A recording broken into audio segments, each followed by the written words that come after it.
Hi everyone and welcome to the Yalla Show. And for you who don't know, Yalla means let's go in both Arabic and Hebrew. I want to welcome with us Rob Greenway, who is the President and Executive Director of the Abraham Accords Peace Institute, who served as the Deputy Assistant to the President and the Senior Director for the Middle Eastern and North African Affairs at the National Security Council of the United States of America. Welcome and thank you for joining us today. Thank you very much. Pleasure to be with you. Rob, what made you decide, you know what, now I actually want to work on building peace in the Middle East? That's a great question, a long title. I mean, ultimately, I think my experience has been, particularly in the defense background, is participating in the range of conflicts that I think everyone are familiar with in the Middle East. It was, I think, an enormous privilege and a great opportunity to participate in the historic agreements that resulted in regional peace.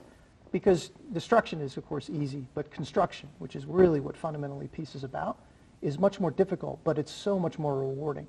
And I think to participate in it and to be able to play some role in it was just an enormous gift. And it's something that I think we were all mindful of, all of us that had some part to play in it. And I think, again, too, having spent so much time in the Middle East and having seen and participated again in the conflict and the friction which has unfortunately afflicted the region, to see this positive development take hold and to see the opportunity that it constitutes is just an enormous gift. And to be able to wake up each day and to continue to work along those lines is just, it's a great privilege. You're one of the unknown fathers of the Abraham Accords. You worked from behind the scenes. Tell us about this process.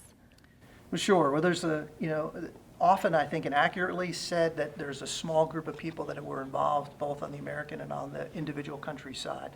At the same time, there were a number of people on the team, and those of us that were fortunate enough to play a role, I think, recognized just how important it was. Our role at the end of the day on the NSC was to support the President, certainly, and Jared and Avi, and to provide two things, I think, for them. One is to sort of shape the contours of the agreement between the countries. The relationships were there. The President had his relationship with each of the leaders, which was fundamental.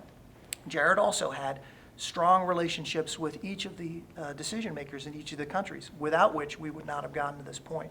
Our job was to benefit from that, utilize our own relationships, and help to build a framework in which these deals could occur. And then importantly on implementation. As you know, with every great decision, a lot of work is required to bring it about and to carry it and to follow through on it. And so then, as now, we're working as best we can to follow through and ensure that the agreements achieve their full potential. Tell me about this moment when you realized that a historical deal such as the Abraham Accords is going to be signed and that history will basically be unfolding into a new era in the Middle East. Yeah, it's a great question. And as you ask it, I'm thinking about different moments in which it became real.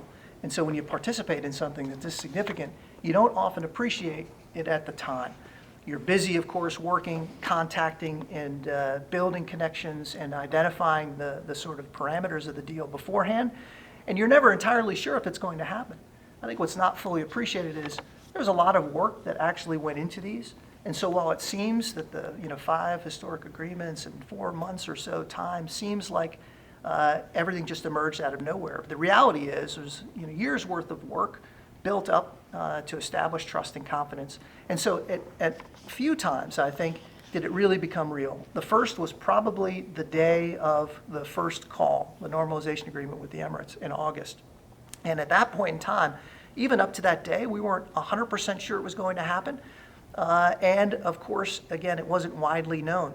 And so we were about to conduct something that we knew would change the trajectory of history, would be a significant international event, and rightly so, but we weren't entirely sure until it happened. And then you find yourself in the Oval Office, again, which is sort of a very historic setting, and you find yourself participating in this call, having done the preparation, and then world leaders are actually brokering a historic peace agreement while you're listening and watching, and it's difficult to describe. And I think there are times when and those of us that participated look back, and it's still difficult to see ourselves in that circumstance. It's just almost incredible to really consider, what transpired. And you were in the White House during the signing. The President of the United States, presidents and leaders of countries, the UAE, Israel, Bahrain, Tell us about this moment. Yeah, the signing ceremony was only about a month afterwards. And in the interim, we concluded, the second deal with Bahrain. And so we were able to have 3 countries represented, in addition to the United States, brokering this agreement on the White House lawn. It's interesting, in the preparation for that, you could say that, wow, if we wish we had 6 months or more to work on, a complicated major event like that, a signing ceremony on the South Lawn of the White House. Something that hadn't really been done since, the Camp David Accords, probably in '79 or at least '94 with Jordan. We only had, a matter of weeks to put that together. And as you remember, this is a time when COVID was afflicting the world. And again, this is, of course, one of the bright stories out of an otherwise dark period of time. And so it was a challenge to do. I'm glad it was only a condensed period of time, because it would have been, I think, probably more painful for, if we had months to do than weeks. But to sit there and watch world leaders sign a historic agreement that hadn't really been achieved in decades was remarkable. And of course now, our job is to follow through on that agreement. Mm-hmm. So the event was historic, but really now what happens is almost in a way more important. We've got to follow through on what those leaders agreed to do. We've got to fulfill the vision that they had for their people and for this region. And it's incredibly important. And that's what you're doing right now. You're the president and executive director of the Abraham Accords Institute. Tell us more about the Abraham Accords Institute, your visions, your objectives. Sure. Another long title, but I think maybe more accurate to think of us and think of me as gardeners. We're going to tend the garden of the Accords, having played some role in planting those seeds of peace. Our focus is on the economic and on the cultural ties between countries. And look, the logic behind the agreements then and now was countries that have a personal relationship usually will result in a more substantive relationship, business, for example. And that business connection and affiliation between countries is something you want to protect. And so it strengthens the agreement and the ties between countries. It also reduces the probability of conflict or friction. You recently published your findings about the Abraham Accords. What were your main findings? It was remarkable to sit and to look at all of the accomplishments among the Accord members, and to see that in some cases we exceeded the expectations of what we thought was possible. But not surprised in the sense that these are countries that have enormous potential, tremendous vision to having made these agreements, and at the same time very committed to their implementation. And so I think there's a lot for us to look forward to. What else would you like seeing happening right now in the Middle East in terms of growing and expanding the Abraham Accords? I would say that the tremendous economic and cultural potential of the individual cultures and societies are still in their early stages. And I think now it's time to focus on not just what the countries can do independently, not just between Israel and the UAE, or between Israel and Bahrain, or Israel and Morocco, but what about all the countries together, collectively working to do things together that they couldn't do independently? So more than just the bilateral relationships between each of the countries, it's a matter of what the constellation of countries can do. Because if you add the total potential in each of the countries in the Accords, and you consider what they could do collectively, the potential is absolutely unlimited. That's where we're focusing on. The last thing I'd point out is that this region is incredibly important for all kinds of reasons, not least of which is because it sits between so many different other important regions and economies. The integration of the Middle East between the Asian, European, and American economies in particular really, I think, exposed the connections that are now possible between the countries and what role they can play, and further the connections between like-minded countries in each of those regional economies. The potential is vast.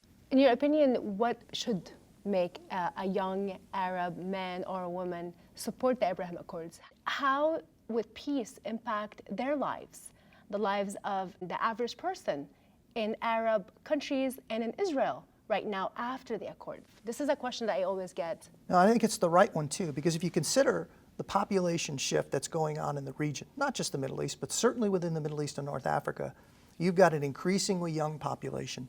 And their focus rightly is on their future. How can they provide for themselves and their families? How can they live at peace with their neighbors?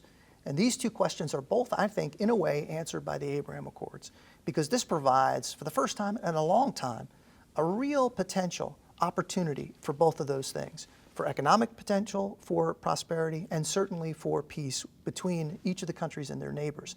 Those two dynamics are incredibly exciting. So if you're in that increasingly large proportion of the demographics of each of the Middle Eastern North African countries, and you're concerned about those two things, the Accords provides a way, I think, for you to see what that potential really is and a way to get there.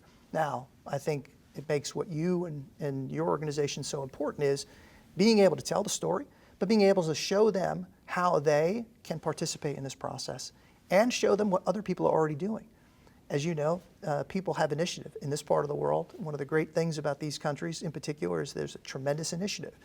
And highlighting the progress made by people exercising initiative can show others on what they can do to be part of this process and to help really achieve the full potential for themselves and for their families. How could young people in the Middle East generally find out more about how they could be part of the Abraham Accords? Well, the first thing is to watch your program, of course. Watch Yalla. That's right, watch Yalla. But of course, the other steps I think they can take are to make the conscious decision that they want to participate and follow this process. You don't have to look hard to find people that are really making tremendous progress in this line, whether it's cultural, whether it's athletic, whether it's academic, whether it's social, or certainly within the business sense. I think making that commitment and making the commitment to get to know those that visit your country, right, from another Abraham Accords country, those coming from Israel, or making the commitment to go yourself and to visit and to meet with people. A lot of people refer to it, I think rightly, as this is reuniting cousins that were, for different factors, estranged. This is now reuniting the family and bringing the cousins back together. We talked about this before. The connective tissue between the countries, the commonalities are so strong between the countries, having spent most of my life traveling among them. I think it's just a matter of getting reacquainted with each other. And I think making that the first step and a priority is important. Rob, you traveled a lot in the Middle East. Tell me what struck you the most about the Middle East in general? Of course, Middle East, North Africa. Sure, no, and what's common to both is that hospitality is an Olympic sport. And that, again, is what's common between Israel and the other Accord countries and the region itself. And not surprisingly, because they are, in fact, cousins, it's the same family. Hospitality is taken so seriously, and it is such an integral part of the culture. But it's also one of the best things because you get to see people in the best possible way. They're incredibly generous with their time, and regardless of how much of it they have, they want to share. They want a personal relationship. It's not about business. They want to get to know you. They want to get to know your family. The other thing that's integral to this is everybody loves food in the region. And it's remarkable how seriously it's taken and how much that contributes to hospitality. So, what was your favorite food in the region? So it's a tough choice. I think in each country has their own, unique delicacy in this regard. But I think, obviously, like everyone else, I love falafel. Shawarma is fantastic. In each country, I think they have their own unique contribution. I love dates. And again, this is an area where it's incredibly competitive. No matter where you go, everyone's dates are the best for all kinds of reasons. And I'm not qualified to judge, but I will say that in each country, they do it extremely well. Can you pick a restaurant that you love the most in the Middle East, North Africa regions? I can. It'd be Majriat Abul in Manama. And it is because when I was there many, many years ago, a good friend and one of our hosts on this trip wanted very much for us to take time out of the work that we were doing to see his city and to see his people and to eat the food and to really experience the culture properly. And this was now almost 30 years ago. And so one of the places we had to stop at is Majriat Abul, and it was fantastic. But the best part about it was authentic. It was something that people in Manama eat and something they all recognize and love. And the fact that this was time spent between friends and him, again, being hospitable and being generous made it that much more special. What's the name again? Majriat Abul. Majriat Abul? Mm-hmm. No, we're coming. We're going to be there, and we're going to be eating there, and we're going to be showcasing Rob's favorite restaurant. Thank you so much, Rob, and I salute your amazing efforts in making this a reality, peace and prosperity in the Middle East. Thank you so much. It's a great privilege. Thank you very much. 1, 2, 3, Yalla!